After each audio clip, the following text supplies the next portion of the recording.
One of the many things that interests me about Wangechi's practice is the way that it is deeply layered and deeply researched, and how she pulls from a lot of different cultural histories at the same time that they really end up becoming these kind of expansive worlds that she builds through her work. An artist doesn't necessarily work linearly, but circles back to themes throughout their practice. She's looking at the representation of women, historical violence, its impact on humanity and our planet, looking at legacies of colonialism, of globalization, of African and diasporic cultural traditions. When thinking about a career survey of an artist, we were really interested in this idea of a nonlinear progression, the idea that an artist like Wangechi Mutu returns to themes and strategies throughout her practice.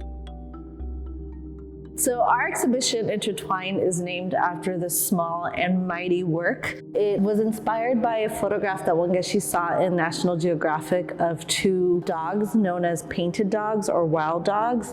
And these are animals that are revered in many cultures, including prehistoric Egypt, but also in the contemporary cultures of the San people.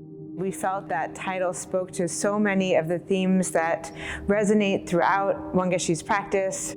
Themes of doubling, transmutation, hybridization, this interconnected relationships that we have to each other and to all living things with which we share a planet. In many ways, the title itself is a reflection of the process of co-creating an exhibition with another person.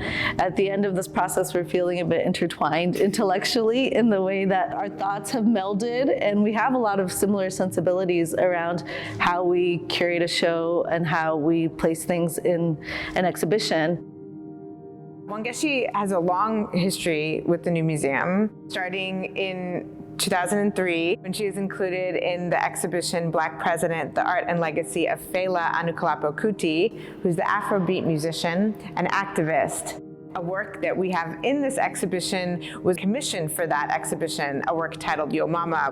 Wangechi was originally commissioned to make a work focusing on Fela's legacy, and she decided to focus on Funmilayo Anikulapo Kuti, who is the mother of Fela Kuti. In 1977, there was a raid on her home, and she was actually thrown out of a window and perished soon after that. This work is made in homage to her and to her legacy and also influence on Fela and his incredible music. For us, it was particularly striking that Wangechi would have chosen to bring focus to Funmilayo rather than Fela Kuti himself, and to think about the role that she had on his radicality and his political activism. Throughout the exhibition, you see these examples of femme beings standing in defiance of really tragic circumstances.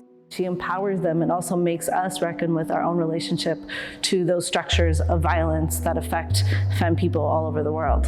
On our third floor, we have this incredible work called Sleeping Serpent at the center of the space. This is a work that references various mythologies from the Aztecs to the Greeks.